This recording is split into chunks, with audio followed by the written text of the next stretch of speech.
మీరు ఇందాక నుంచి ఆకలితో ఉండిపోయినట్టున్నారు. నా దగ్గరికి వచ్చేటప్పటికి మిట్ట మధ్యాహ్నం ఇచ్చారు. మీరందరూ ఆకలితో చాలా బాధపడుతున్నారు. క్షమించాలి పాపం.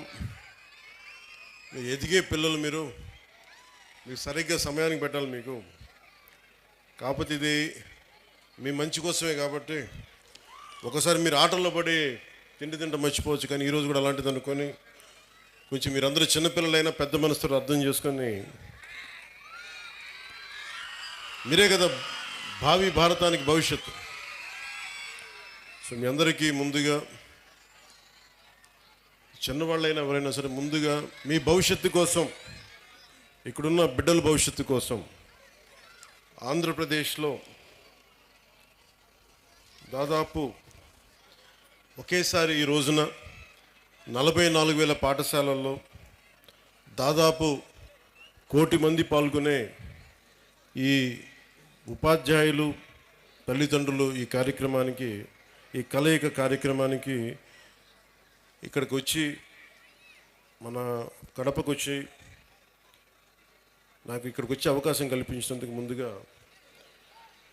గౌరవ ముఖ్యమంత్రి శ్రీ నారా చంద్రబాబు నాయుడు గారికి నా హృదయపూర్వక నమస్కారాలు, ధన్యవాదాలు. అలాగే ఈ కార్యక్రమాన్ని ముందుండి చాలా బాధ్యతతోటి భవిష్యత్తు బిడ్డలది అని చెప్పి మానవ వనరుల అభివృద్ధి శాఖ, information technology, electronics, communication, real time governance, విద్యాశాఖని నడిపిస్తున్న శ్రీ నారా లోకేష్ గారి ఆధ్వర్యంలో ఇలాంటి ఒక బృహత్తరమైన కార్యక్రమం ఆయన ఆధ్వర్యంలో జరిగినందుకు, దాంట్లో నన్ను భాగస్వామ్యం చేసినందుకు మనస్ఫూర్తిగా నారా లోకేష్ గారికి కూడా నా హృదయపూర్వక ధన్యవాదాలు, శుభాకాంక్షలు తెలియజేస్తున్నాను. ఈ వేదిక పైన ఉన్న రెడ్డప్ప గారి, మాధవిరెడ్డి గారికి, ఎమ్మెల్యే కడప, అలాగే ప్రభుత్వ విప్ వారికి నా హృదయపూర్వక నమస్కారాలు. ఎమ్మెల్సీ టీచర్స్ కాన్స్టిట్యుయెన్సీ రిప్రజెంట్ చేస్తున్న వి రామచంద్రారెడ్డి గారికి, కమలాపురం ఎమ్మెల్యే శ్రీ పుట్ట చైతన్యారెడ్డి గారికి, అలాగే పొద్దుటూరు ఎమ్మెల్యే, ఈ మధ్యన మేమందరం కలిసి ఆయన పుట్టినరోజును జరుపుకున్నాం, శ్రీ వరదరాజుల రెడ్డి గారికి, ఎమ్మెల్యే పొద్దుటూరు, అలాగే స్కూల్ మేనేజ్మెంట్ కమిటీ చైర్మన్ శ్రీమతి శైలజ గారికి, అలాగే ఇక్కడున్న కార్పొరేటర్ శ్రీ కె సూర్యనారాయణ రెడ్డి గారికి, కలెక్టర్ అండ్ డిస్ట్రిక్ట్ మ్యాజిస్ట్రేట్ మన వైఎస్ఆర్ కడప జిల్లాకి శ్రీ శ్రీధర్ చెరుకూరి గారికి, అలాగే కృష్ణతేజ ఐఏఎస్ గారికి, కమిషనర్ పంచాయతీరాజ్ శాఖ శ్రీమతి ఆదిత్య సింగ్ గారికి, ఐఏఎస్ జాయింట్ కలెక్టర్, అలాగే ఎస్పీ, కడప జిల్లా ఎస్పీ శ్రీ విద్యాసాగర్ నాయుడు గారికి నా హృదయపూర్వక నమస్కారం. వేదిక పైన ఉన్న అధ్యాపకులకి, ఉపాధ్యాయులకి, ఇక్కడికి విచ్చేసిన విద్యార్థినుల తల్లిదండ్రులందరికీ ఆంధ్రప్రదేశ్ ప్రభుత్వం తరపు నుంచి, నా తరపు నుంచి మీకు నా ప్రత్యేక హృదయపూర్వక నమస్కారం. ప్రత్యేకించి నాకు ఈ కార్యక్రమం జరుగుతుంది, మీరు పాల్గొనాలి అంటే నేను అనుకున్నాను ఏ ఊరు వెళ్ళాలి, ఏ స్కూల్కి వెళ్ళాలి అనుకున్నాను. సహజంగా నన్ను పిఠాపురంకి పరిమితం చేస్తారు. కానీ నేను కడపని ఎందుకు ఎంచుకున్నాను? కడప జిల్లా అంటే రాయలసీమ అత్యధికంగా లైబ్రరీలు ఉన్న ప్రాంతం ఇది. ఒకప్పుడు అత్యధికంగా రాయలసీమలో అంతా, ఇంకా ఆంధ్రప్రదేశ్లో ఇంకెక్కడా లేవు అన్ని గ్రంథాలయాలు. సరస్వతి గ్రంథాలయం అని కానీ, మనకి పులివెందులు కానీ, ఇలాంటి గ్రంథాలయాలు ఒకప్పుడు వెలసిల్లిన ప్రాంతం అది. అంటే చదువుల నేల ఇది. సో అలాంటి చదువుల నేలకి నేను ఇక్కడికి వచ్చి సరస్వతి నమస్తుభ్యం అని చెప్పి నేను ప్రారంభించి పూర్తి చేసి మరి ఇక్కడికి వచ్చి ఈ అవకాశం ఇచ్చినందుకు నాకు మనస్ఫూర్తిగా నాకు చాలా చాలా ఆనందంగా ఉంది. ఈరోజు మీకు నేను ఏం చెప్పాలి, ఇవన్నీ ఒకటి అనుకుంటే, నేను ఒకటే నిర్ణయం తీసుకున్నాను. నేను మీతో పంచుకోవడానికి వచ్చాను నా భావాలు. చాలా గొప్ప నేల ఇది. ఒక ముల్ల రామాయణం ఒక అన్నమయ్య, మొల్ల, వేమన, పుట్టపర్తి నారాయణాచార్యులు గారు, ఒక చంద్ర పుల్లారెడ్డి గారు, ఒక తరిమెల నాగిరెడ్డి గారు, బళ్ళారి రాఘవ, కేవీ రెడ్డి గారు, బుయ్యాలవాడ నరసింహారెడ్డి గారు, గారిచెర్ల హరిసర్వోత్తమరావు గారు, ఇలాంటి మహానుభావులు ఎంతోమంది రాయలసీమ నేల నుంచి వచ్చారు. అలాంటి నేలకి తిరిగి పునర్వైభవం రావాలి. రాయలసీమ అంటే అభివృద్ధికి వెనకబాటు కాదు, అవకాశాలకి ముందుండి నడిచే ప్రాంతం అనేది మనందరికీ అనిపించుకోవాలి. ఇందాక మేడం మాధవరెడ్డి గారు చెప్తా ఉంటే నీటి సప్లై సమస్య ఉంది, మాకు ఇక్కడ ఇబ్బందిగా ఉంది అంటే, నరేగా ఫండ్స్ ముందుగా నీటికి చాలా తీవ్రమైన సమస్య కాబట్టి ముందుగా మేడం అడిగిన దానికి నేను సమాధానం చెప్తా ఉన్నాను. జాతీయ ఉపాధి హామీ కిందకు వచ్చే నరేగా ఫండ్స్ కూడా ఇది గవర్నమెంట్ ఆఫ్ ఇండియా కేవలం పట్టణాల్లో కాదు, గ్రామాల్లోనే దీన్ని నిర్దేశించబడింది. వాటి వరకే పరిమితం చేయాలి. పట్టణాలకు వచ్చేటప్పటికి అమృత్ స్కీమ్ కింద బలమైన అవకాశాలు ఉన్నాయి, ఖచ్చితంగా దాన్ని పరిశీలిస్తాం. అలాగే మీరు చెప్తున్నప్పుడు ఇద్దరు ముఖ్యమంత్రులు వచ్చారు ఇక్కడి నుంచి, ముఖ్యంగా వైఎస్ఆర్ కడప జిల్లా నుంచి. ఎవరు ఎక్కడి నుంచి వచ్చారని కాదు, కానీ ఎంత చేసుకున్నారనేదే ముఖ్యం. ఎందుకంటే దేశాన్ని అంతా ఒకలా చూడాలి, రాష్ట్రాన్ని అంతా ఒకేలా చూడాలి. మీ దృష్టికి, మేడం దృష్టికి తీసుకొస్తుంది,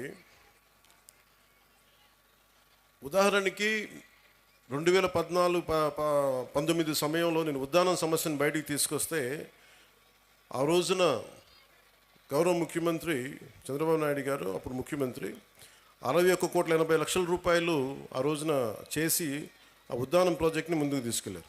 అది గత ప్రభుత్వం దాన్ని పూర్తి చేసింది. అలాగే ఇంత కడప నీటి సమస్య ఇంత తీవ్రంగా ఉందనేది నాకు మాధురెడ్డి గారు చెప్పే వరకు నాకు తెలియలేదు. ఎందుకంటే ముఖ్యమంత్రులు ఇద్దరు వచ్చారు కాబట్టి అసలు ఇక్కడ సమస్యలన్నీ తీరిపోయి ఉంటాయి నేను అనుకుంటే, నాకు అర్థమైంది ఏంటంటే ఇక సమస్యలు తీరలేదు, ఇంకా చాలా బలంగా నీటి ఇంకా ఇబ్బందిగా ఉంది అనడానికి. ఉదాహరణకి మొన్న మేము క్యాబినెట్లో 45,63,00,000 రూపాయలు మేము పులివెందులకు సంబంధించి డ్రింకింగ్ వాటర్ సప్లై ప్రాజెక్టుకి డబ్బులు ఇవ్వడం జరిగింది మేడం. అలాగే డ్రింకింగ్ వాటర్ సప్లై కర్నూలుకు కూడా 36,56,00,000 ఇవ్వడం జరిగింది. అంటే ఎక్కడా కూడా ఈ ప్రభుత్వం, గత ప్రభుత్వం చేసింది మనం చేయకూడదని అనుకోవట్లా. ఎందుకంటే గవర్నెన్స్ ఈజ్ కంటిన్యూటీ. పార్టీలు మారచ్చు, వ్యక్తులు మారచ్చు, కానీ పథకాలు నిరంతరం సాగాలనే ఉద్దేశంతో దాన్ని ముందుకు తీసుకెళ్తాం. దురదృష్టవశాత్తు మన కడపకి చేసుకోలేకపోయారు.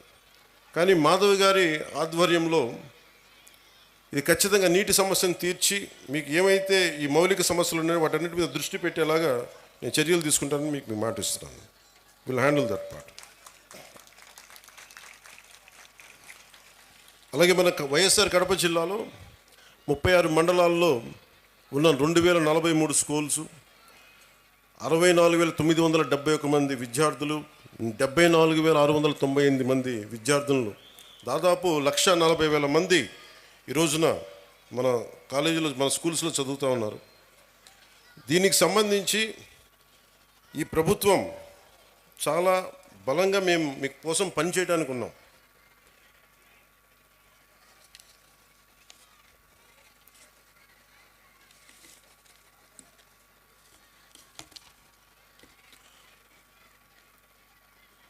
ఒక దేశం ఎంత అభివృద్ధిలో ఉంది అంటానికి హ్యూమన్ డెవలప్మెంట్ ఇండెక్స్ అని మనం ఉంటుంది. దాంట్లో ముఖ్యంగా వచ్చేది హెల్త్ ఒకటి, వాటర్, శానిటేషన్, ఎంత పౌష్టికాహారం ఉంది, క్యాలరీ ఇంటేక్, లిటరసీ, ఎడ్యుకేషన్, ముఖ్యంగా ప్రైమరీ, సెకండరీ, ఇవన్నీ ఎలా చెప్తామని. నిజంగా మనం సరైన సమాజాన్ని సరైన చదువు ఇవ్వలేకపోతే ఏం జరుగుద్ది అంటే అది ఎప్పుడూ అభివృద్ధి దిశగా వెళ్ళదు. అందుకని ఈ డెవలప్మెంట్ ఇండెక్స్ని బేస్ చేసుకొని ఏ ప్రభుత్వం కానీ ఏ దేశమైనా దీనికి ముందుకెళ్తుంది. అలాగే అందుకనే ఈ ప్రభుత్వం, నారా చంద్రబాబు నాయుడు గారి దీంట్లోని ప్రభుత్వం మీ భవిష్యత్తు కోసం చాలా బలంగా పనిచేస్తూ ఉన్నాం. దాంట్లో నాకు 3 అంశాలు మన అధికారులు, మన కలెక్టర్ గారు, ఎస్పీ గారు ప్రత్యేకించి చెప్పారు. ఒకటి, విద్యార్థుల భద్రత. 2, వాళ్ళకి సంబంధించిన ఈ మనకి విద్యార్థుల భద్రత. 2, మాదక ద్రవ్యాలు ఎక్కువైపోయినాయి. 3వది, సోషల్ మీడియాలో, అలాగే సోషల్ మీడియా ఎలా ఉంది అనేది. ఏదైనా సరే మనం ఎలా వాడుకునే దాన్ని బట్టే ఉంటుంది. ప్రభుత్వాలు కానీ, గత ప్రభుత్వాలు కానీ ఎవరైనా సరే ట్యాబ్లెట్స్ కానీ, లేదంటే మనం కూర్చోబెట్టి సోషల్ మీడియాకి సంబంధించి ఐప్యాడ్స్ కానీ ఇచ్చారు అంటే అది మీ చదువుకు ఉపయోగపడతాయని, కానీ ఇది ఇంకొకలా వాడటానికని కదా. కష్టం, అది నాకు తెలుస్తుంది. కాకపోతే అది ఎంత మీరు నియంత్రించుకుంటారో, అందుకు తల్లిదండ్రులు చాలా పాత్ర వహించాలి దీంట్లో. మీ బాధ్యత చాలా ఉంటుంది దీంట్లో. అందుకని ఒకేసారి ఇండివిజువల్ టీచర్స్ కంటే కూడా ఇక్కడున్న విద్యార్థుల తల్లిదండ్రులకు కూడా నేను చెప్పేది ఏంటంటే, మీరు ఇక్కడున్న సమస్యల్ని మీరు కలెక్టివ్గా వచ్చే బలం వేరు. ఒకసారి తల్లిదండ్రులు మీకున్న ఇబ్బందులు కానీ, ఇందాక నేను ఒక 3 తరగతుల విద్యార్థులతో మాట్లాడుతుంటే చాలా సమస్యలు నా దృష్టికి తీసుకొచ్చారు. ముఖ్యంగా ఆడపిల్లలు, మేము క్రికెట్ టీం ఉన్నాం, మేము 12 మంది, మాకు టైం ఇవ్వట్లేదు, మాకు ఆడుకోవడానికి సరిపోవట్లేదు, మాకు కెరీర్గా మాకు స్పోర్ట్స్గా మేము అభివృద్ధి చెందాలి క్రికెట్లో అంటే నెట్స్ బాయ్స్కి ఇస్తారు కానీ మాకు అమ్మాయిలకి ఇవ్వట్లేదు అనే దృష్టి ఉంది. ఆ దృష్టికి తీసుకొచ్చారు. అలాగే ఇవన్నీ కూడా మీరు కూర్చొని మాట్లాడితేనే తెలుస్తాయి.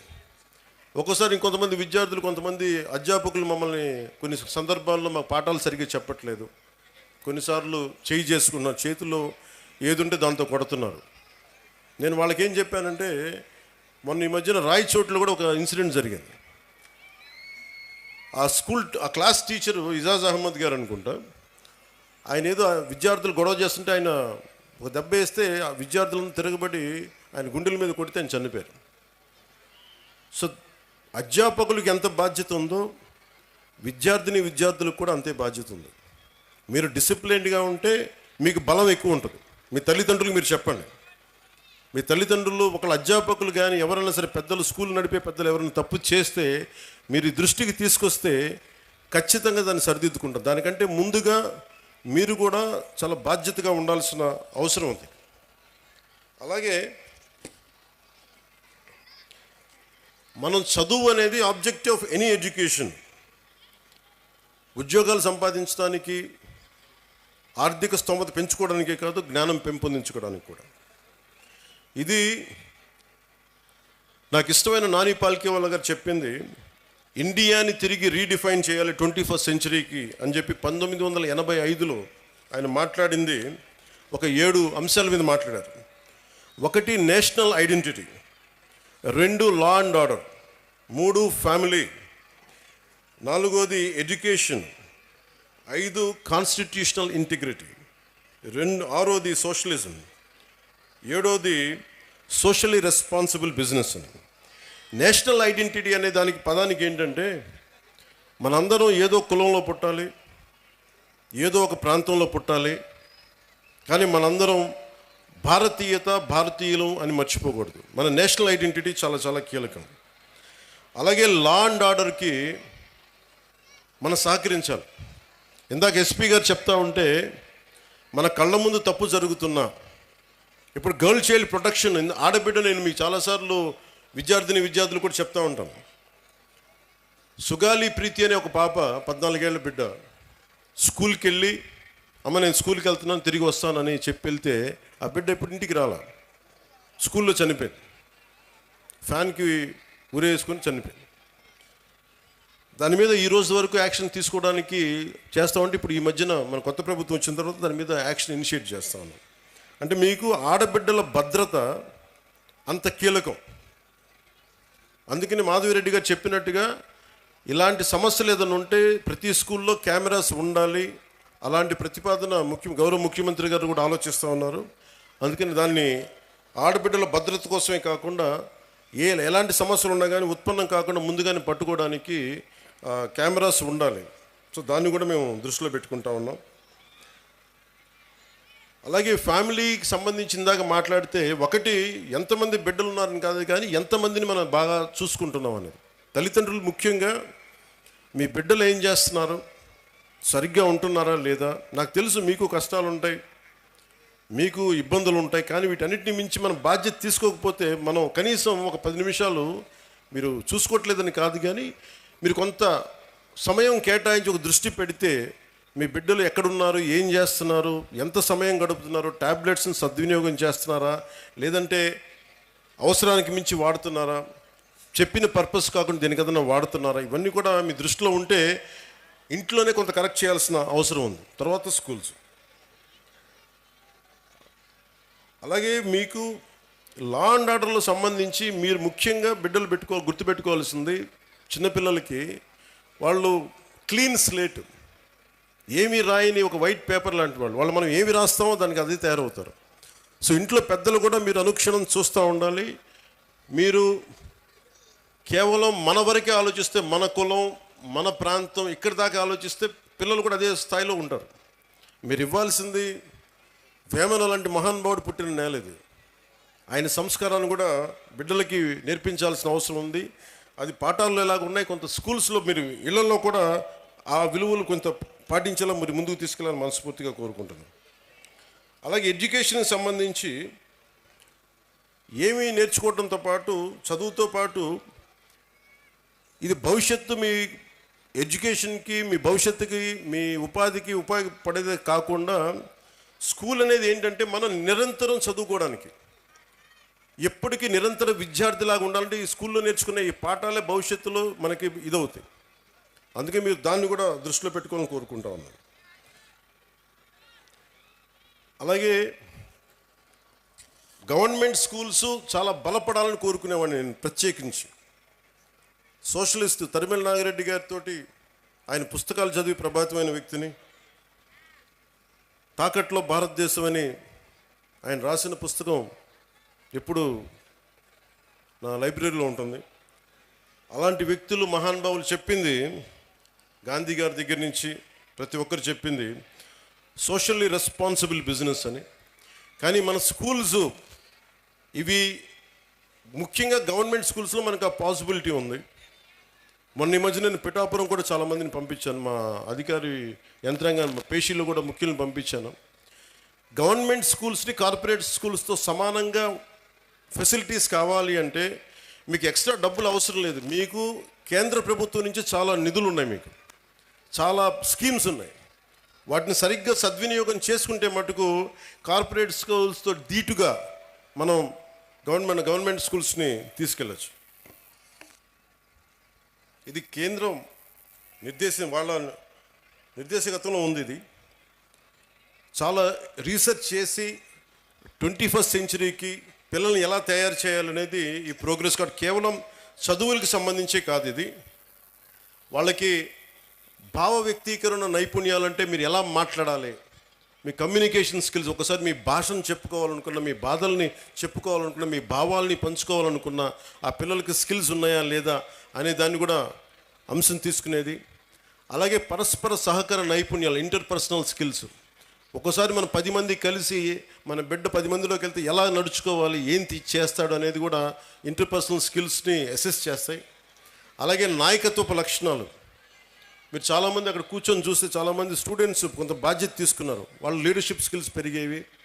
అలాగే లాజికల్ థింకింగ్, ఈ విధంగా వెళ్తే మనకి ఏం జరుగుద్ది, ఒక తార్కికంగా, ఒక రేషనల్గా ఉండేలాగా ఈ లాజికల్ థింకింగ్. సాధారణ కేవలం మన చదువులే కాదు, అన్ని అంశాలపైన సంపూర్ణ అవగాహన ఎలా ఉంది. అలాగే పర్యావరణ అవగాహన, ముఖ్యంగా మనకి నీటి సమస్యలు కానీ, ప్రకృతి మనకి పర్యావరణ సమస్యలు కానీ, వీటి మీద అవగాహన కల్పించేది. అలాగే NCC, NSS, scouts and guides, అది దాని మీద అవగాహన. అలాగే పిల్లల్లో ఏ విధంగా వీళ్ళు ఎలాంటి మనకి స్పోర్ట్స్లో రాణిస్తున్నారు, అలాగే ఎలాంటి కళల్లో వీళ్ళకి నైపుణ్యం ఉంది, ఇవన్నీ కూడా చాలా ఉన్నాయి. చాలా ఏ పాలసీ అయినా చాలా అద్భుతంగా ఉంటుంది, ఏ పాలసీ అయినా సరే. కానీ మీరు చేయాల్సిందల్లా ఆ పాలసీల్ని వాడుకోవటం. మీరు స్కూల్స్ మీద తల్లిదండ్రులు ఒత్తిడి పెట్టాలి. మీరు ప్రభుత్వం చాలా చిత్తశుద్ధిగా ఉంది, మేమందరం బలంగా మీ వైపు ఉన్నాం. తల్లిదండ్రులు మీరు కనుక మా బిడ్డలు బాగుండాలి, వాడి భవిష్యత్తు బాగుండాలి అంటే మీరు బయటకు వచ్చి మీరు స్కూల్ ప్రిన్సిపల్స్తో కానీ, అధ్యాపకులతో కానీ ఉన్నత అధ్యాపకులతో కానీ మాట్లాడి మీరు మా దృష్టికి తీసుకొచ్చి వాళ్ళ దృష్టికి తీసుకొస్తే తీరని సమస్యలను తీర్చే బాధ్యత మేము దృష్టి పెడతాం. క్యాబినెట్లో దాని గురించి మాట్లాడతాం.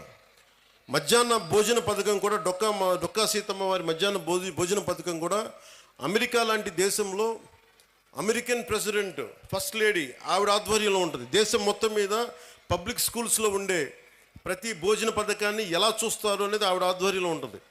అలాంటిది నేను ఇందాక కలెక్టర్ గారు చెప్తే నేను ఒకటే అనుకున్నాను, దీన్ని క్యాబినెట్ దృష్టికి తీసుకెళ్తాను, ముఖ్యమంత్రి గారి దృష్టికి తీసుకెళ్తాను. క్వాలిటీ ఫుడ్ ఎలా ఉంది, ఇక్కడ బాగుందా బాగలేదా? ఎందుకంటే చాలా చోట్ల మన గ్రామీణ ప్రాంతాల్లో కానీ మన విద్యార్థుల్లో కానీ బలం లేదు. శరీరంలో దేహదారుడి వయసు 14 ఏళ్ళు ఉన్నా 16 ఏళ్ళు ఉన్నా 12 ఏళ్ల పిల్లల్లాగా ఉన్నారు. వాళ్ళకి దేహదారుఢ్యం లేదంటే సరైన పోషకాహార పదార్థాలు లేవు. అందుకని ఇవన్నీ ఉండేలా ఏం చేయాలి అనేది ఒకసారి ఇంకొంచెం లోతుగా అధ్యయనం చేసి కేవలం ఒక పూట భోజనం ఏదో కార్బోహైడ్రేట్స్ పెట్టేటి అన్నం వీటితో కాకుండా బలంగా ఏం పెట్టాలి అనేది దాని మీద కొంచెం లోతుగా అధ్యయనం జరగాలి. అమెరికాలో ఎలా అయితే ఫస్ట్ లేడీ చూశారో ఇక్కడ క్యాబినెట్ చూడాలని నేను కోరుకుంటా ఉన్నాను. ప్రతి స్కూల్లో ఏ సందర్భంలో పోషకాహార పదార్థం ఎంత బాగుందని దీన్ని కూడా దృష్టిలో పెడతానని చెప్పి మీకు ఈ సందర్భంలో మీకు తెలియజేసుకుంటా ఉన్నాను. అలాగే మీ బిడ్డలు డ్రగ్స్ ఎలా ఉన్నాయి, నాకు నిజంగా చాలా ఆశ్చర్యంగా ఉంటుంది. డ్రగ్స్ ఈ స్థాయికి వెళ్ళిపోయినాయా? పిల్లలకి ఆమె చిన్నప్పుడు ఎప్పుడు వినేవాడిని నేను. అది ఒక దేశాన్ని చంపేయడం అంటే మత్తు మందుకి అలవాటు చేస్తే దేశం చచ్చిపోతుంది. మీకు ఓపియం వార్ తెలుసు, మీరు చిన్నప్పుడు మీరు పాఠాల్లో ఉంటాయి మీకు. చైనా ఓపియం వార్స్ అందరికీ మత్తు మందులు అలవాటు చేస్తే వాళ్ళకి తిరగబడే శక్తి పోద్ది, ఆలోచించే శక్తి పోద్ది. అందుకని మనం ఇది ఎవరన్నా సరే ప్రణాళికతో చేస్తున్నారా, ఇది ఎవరైనా ప్రణాళికతో చేస్తున్నారా లేదంటే ఇది యాక్సిడెంట్లుగా జరుగుతుందని ఒకసారి దీని మీద దృష్టి పెడతాం.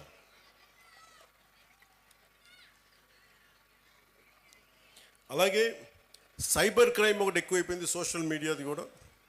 అది మీ బిడ్డలకు కూడా మీరు చెప్పాల్సిన తల్లిదండ్రులుగా చాలా బాధ్యతగా సోషల్ మీడియాని వాడాలి. ఈ మధ్యనే ఆస్ట్రేలియా గవర్నమెంట్ కూడా ఏం చేసిందంటే 16 ఏళ్ల వయసు ఉన్న వరకు అసలు సోషల్ మీడియా అకౌంట్స్ ఓపెన్ చేయకూడదని పెట్టారు.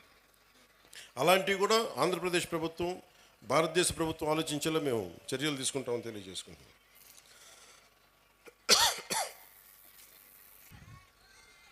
సినిమాలు మీరు ఇందాక నా పేరు అరుస్తూ ఉంటే ఒకటే చెప్తాను, మీకు హీరోలు అనేవాళ్ళు ముఖ్యంగా విద్యార్థులు చెప్తున్నా, నాకు అధ్యాపకుల మీద నాకు చాలా గౌరవం, నాకు చాలా చాలా గౌరవం అధ్యాపకుల మీద. మీరు ఊహించుకోండి, మీ అమ్మా నాన్న ఇంట్లో ఉన్న 2-3 బిడ్డల్ని రోజు చూసుకోవాలంటేనే ఎంత కష్టపడతారు. అలాంటిది పాప అధ్యాపకులు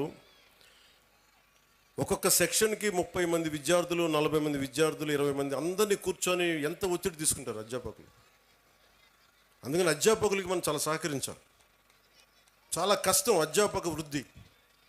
ఈ దేశం బాగుండాలి అంటే కాంట్రాక్టర్లకు కాదు మనం పెట్టాల్సింది డబ్బులు, అధ్యాపకుల మీద పెట్టుబడి పెట్టాలి. అధ్యాపకులను నిజంగా గనక బడ్జెట్ పెంచితే, అధ్యాపకుల మీద కనుక పెట్టుబడి పెడితే, వాళ్ళకు కనుక నిజంగా విలువలతో ఉన్న అధ్యాపకుల్ని బయటికి తీసుకెళ్తే ఈ దేశం చాలా అత్యంత అద్భుతంగా ఉంటుంది.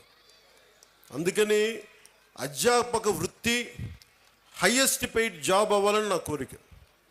ఆ రోజు జరుగుద్దా నాకు తెలియదు, కానీ నా ప్రయత్నం నాకు చేస్తాను. ఎందుకంటే నాకు చిన్నప్పుడు టీచర్స్ నాకు నేర్పించిన పాఠాలే. ఒక టీచర్ నాకు దేశభక్తి గురించి చెప్తే, ఇంకో టీచర్ నాకు సైన్స్ గురించి చెప్పారు. ఒక్కొక్క టీచర్ సరిగ్గా ఉంటే మనకి ఆ సబ్జెక్ట్ మీద ప్రేమ వచ్చేస్తాయి. సో టీచర్స్ కూడా నా విన్నపం, నాకు తెలుసు మీకు ఎంత కష్టాలు ఉంటాయో. మీరు నలిగిపోతూ ఉంటారు, పిల్లల్ని చెప్పి అలిసిపోయి ఈ పిల్లల్ని కూర్చోబెట్టిలోపు 5 మంది లెగుస్తూ ఉంటారు, మీరు అలిసిపోతారు. పోషకాహారం మీకు కూడా కావాలి. నిజంగా నాకు అదే అనిపిస్తుంది. ఎందుకంటే అలిసి నేను సభల్లో మాట్లాడుతూ గొంతు అవిసిపోతూ ఉంటుంది నాకు. సో పోషకాహారం పిల్లలకే కాదు మీకు కూడా కావాలి. మీకు కూడా వైటమిన్ డెఫిషియన్సీ ఉందా, మీకు కూడా ఒకసారి వైటమిన్ డెఫిషియన్సీ ఉంటే విసుగు వచ్చేస్తుంది. సో అది కూడా చూడాలని నేను కోరుకుంటా ఉన్నాను. Highest paid job should be for teachers. ఈ దేశం బాగుండాలి. ఎందుకంటే మీరు సరైన టీచరు ఒక్కళ్ళు దొరికితే దేశం తాలూకు దిశానిర్దేశాన్ని మార్చేస్తారు. నాకు ఒకే ఒక టీచర్ చెప్పాడు, ఇప్పుడు 9th-లోనో 10th-లోనో నాకు తెలుగు పాఠం చెప్పాడు. ఆ తెలుగు పాఠం ఒకటి దేశభక్తి గురించి చెప్పాడు, చంద్రశేఖర్ ఆజాద్ గురించి చెప్పాడు, భగత్ సింగ్ గురించి చెప్పాడు. నాకు దేశానికి ఏదైనా చెయ్యాలని ప్రేరణ కలిగింది ఒక 9th-లో 10th-లో ఇచ్చిన ఒక టీచర్. అలాగే ఎప్పుడో 6వ తరగతిలో 8వ తరగతిలో ఒక మెడ్రాస్లో చదువుకుంటా ఉంటే చెన్నైలో ఒక టీచర్ చెప్పింది, ఎదుటివాడి కష్టాన్ని దోచేయకు అని ఒక పాఠం. అది డైరెక్ట్గా ఉండదు, కానీ గుర్రం జాషువా గారు రాసింది ఫిరదౌసి పాఠం చెప్పాడు నాకు. మాట ఇచ్చి నా గురించి నువ్వు నా కోసం శ్రమ కూర్చి రాయి అని ఇచ్చిన తర్వాత ఆ రాజు ఫిరదౌసికి డబ్బులు ఇవ్వడం. నాకు రక్తాన్ని కరిగించి రాశాను, నాకు ఇంటే ఆ మాట అన్నందుకు ఆయన మీద చంపేయడానికి రాజు పెడతాడు. ఆయన తప్పించుకొని తిరుగుతాడు. నాకు ఆ పాఠం నాకు నేర్పించింది ఏంటంటే, ఒకటి గుర్రం జాషువా గారి గొప్పతనం, 2 ఎదుటివాడి కష్టాన్ని మనం దొయ్యకూడదని. సో ఒక్కొక్క టీచర్ చాలా అద్భుతమైన పాఠాలు చెప్తారు. మీ హీరోస్ కూడా సినిమాల్లోనే చూసుకోకండి హీరోలని. నేను సినిమా హీరోగాని చెప్తున్నాను. హీరోలు మీకు ఎలా ఉంటారంటే, మీకున్న అధ్యాపకులు ఉండొచ్చు. ఒక టీచర్ ఇక్కడ పొద్దున్నే ఆవిడ పేరు మర్చిపోయాను నేను, బ్రాంజ్ మెడల్కి రెజ్లింగ్కి ఒక వ్యాయామం ఒక పీటీ టీచరు మీ విద్యార్థులను తయారు చేశారు. ఆవిడ వాళ్ళు వెళ్ళి బ్రాంజ్ మెడల్ కొట్టుకొచ్చారు. And she a hero for me. హీరోలు అంటే మీరు కేవలం సినిమాల్లో మీరే కదా madam, you are a hero. హీరోలు అంటే ఎంతసేపు సినిమాలో ఉండాలని అనుకోకండి.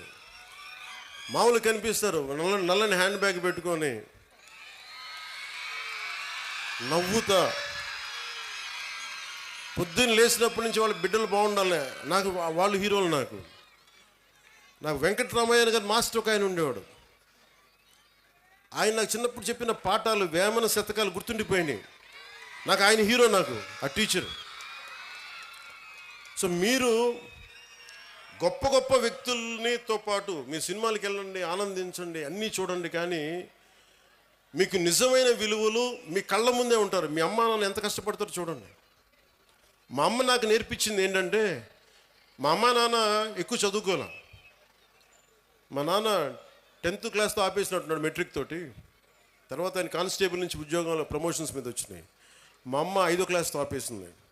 కానీ వాళ్ళిద్దరి విలువలు ఎంత మంచి విలువలు అంటే, రోజు మా అమ్మ సాయంత్రం సంధ్యా సమయం అవ్వగానే దీపం ఇంట్లో లైట్ వేసి దండం పెట్టుకునేది. నేను 2-3 సార్లు చూశాను, ఎవరికమ్మా దండం పెడుతున్నావు అన్న. ఏ దేవుడికి దండం పెడుతున్నాను అడిగితే మా అమ్మ అంది, నేను థామస్ ఆల్వా ఎడిసన్కి దండం పెడుతున్నాను అన్న, మనకి లైట్ ఇచ్చినందుకు, మన బల్బ్ ఇచ్చినందుకు, ఎలక్ట్రిక్ బల్బ్. ఆ విలువ చదువు వల్ల రాదు. నా పాయింట్ ఏంటంటే, మీరు పిహెచ్డీలు చదవండి, ఇంకోటి చదవండి, కానీ విలువతో కూడిన విద్య చాలా అవసరం. సో మీ తల్లిదండ్రులు అలా అంటారు. నా తల్లి హీరో, నా తండ్రి నాకు హీరో, ఎందుకంటే కష్టపడ్డాడు మా నాన్న. అలా మీ తల్లిదండ్రులు కూడా మీకోసం కష్టపడుతూ ఉన్నారు. విద్యార్థులు మీరు మీరు చూడాలి. పాపం మీ అమ్మగారు పొద్దున్నే లేచి మీకు బ్రేక్ఫాస్ట్లు చేసి, టిఫిన్లు చేసి, మధ్యాహ్నానికి ఏదైనా మళ్ళీ ఇంటికి వస్తే ఏదైనా తింటామని చెప్పి, మీకు వాళ్ళ కష్టాన్ని కూడా మనం గుర్తించామనుకోండి, తల్లిదండ్రుల కష్టం. వాళ్ళ చిన్నపాటి బరువు తగ్గిస్తే చాలు. ఇంటికి వెళ్ళి స్కూల్కి వచ్చి మన అధ్యాపకులకు చిన్నపాటి బరువును తగ్గిస్తే చాలు, మనం చాలా ఎదుగుతాం. అలాగే మీరు, నా కోరిక అంతా ఏంటంటే, మీరు అద్భుతంగా అవ్వాలి. 21వ శతాబ్దం మీది. మీరు ఎవరిని ఆచరిస్తారు, ఎవరిని చూస్తారు, మీరు వాళ్ళ తయారవుతారు. మీరు ఎంతసేపు సోషల్ మీడియాలో ఏమి చూస్తారో మీరు అదే అవుతారు. గుర్తుపెట్టుకోండి, యద్భావం తద్భవతి. మీరు ఎలా ఆలోచిస్తారో మీరు అలాగే తయారవుతారు. మీరు ఒక ఐన్స్టైన్ లాగా అవ్వాలనుకుంటే మీరు ఐన్స్టైన్ అవుతారు. లేదు, మీకు ఇష్టమైన ఒక వ్యక్తిని, ఎంత స్థాయి ఉందో మాకు తెలియదు, అతలా తయారవుతారు. కానీ విలువలు పాటించే వ్యక్తుల్ని మీరు ఆదర్శంగా తీసుకుంటే తప్ప మీకు మంచిది కాదు. నేను ఎప్పుడు కూడా నాకు చాలామంది సినిమా హీరోలు నాకు చాలా ఇష్టం, కానీ నేను తీసుకున్న హీరో నా టీచర్స్, నా హీరోలు. ఒక స్పోర్ట్స్ పర్సన్, ఒక వనజీవి రామయ్య, లేదంటే ఒక దశరథ్ మాంజీ, వాళ్ళు నడిస్తే రికార్డింగ్లు ఉండవు. నా సినిమాలు వేసినప్పుడు నేను నడిస్తే వెనకాల రికార్డింగ్లు ఉంటాయి. గెడ్డం తీసినా గెడ్డం ఉంచుకున్న సింహంలాగా డైలాగులు చెప్తే రికార్డింగ్లు ఉంటాయి. కానీ నిజమైన హీరోలకి రికార్డింగ్లు ఉండవు. కార్గిల్లో మన కోసం చచ్చిపోయిన హీరోలకి రికార్డింగ్స్ ఉండవు. దేశ భద్రత కోసం చచ్చిపోయారు వాళ్ళకి రికార్డింగ్లు ఉండవు. మనం గుర్తుపెట్టుకోవాల్సింది వాళ్ళని. మనం గుర్తుపెట్టుకోవాల్సింది మన కోసం కష్టం తెలియకుండా మనల్ని కాపాడే మన తల్లిదండ్రుల్ని, గొంతు చిచ్చుకొని మనం బాగుండాలని చెప్పి మన అధ్యాపకుల్ని, మన టీచర్స్ని. ఇంకా అన్నిటికంటే కూడా ఇందాక దారిలో వస్తూ ఉంటే మనకి చాలామంది మీకు శానిటేషన్ కోసం పనిచేస్తూ ఉన్నారు. మనకి వీధుల్ని శుభ్రంగా తుడిచే మన కుటుంబం అది. మన శానిటేషన్ వర్కర్స్కి మీరు గౌరవం ఇవ్వండి. అలాగే జపాన్ లాగా నేను చిన్నప్పుడు మా ఇంట్లో బాత్రూమ్ నేనే కడిగేవాడిని. మా నాన్న మా అమ్మ మా చేత కడిగిచ్చేవాడు. అలాగే మన స్కూల్ బాత్రూమ్స్ కూడా జపాన్లో స్టూడెంట్స్ బాత్రూమ్స్ వాళ్ళే కడుగుతారు. ఇక్కడ మనం వేరే వాళ్ళ చేత చేయిస్తాం.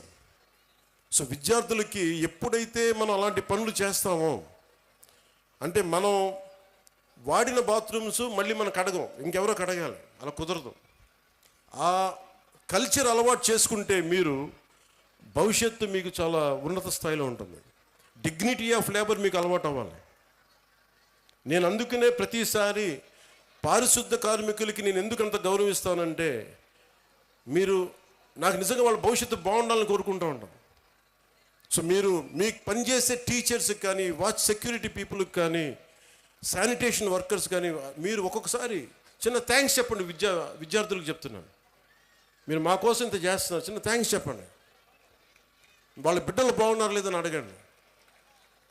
చాలా గొప్పగా ఉంటుంది. మా ఇంట్లో కొంతమంది సహాయానికి అప్పుడప్పుడు ఎవరైనా వస్తే వాళ్ళ బిడ్డల కోసం నేను ఎప్పుడు నా దగ్గర ఉన్న డబ్బులు ఇచ్చేవాడిని.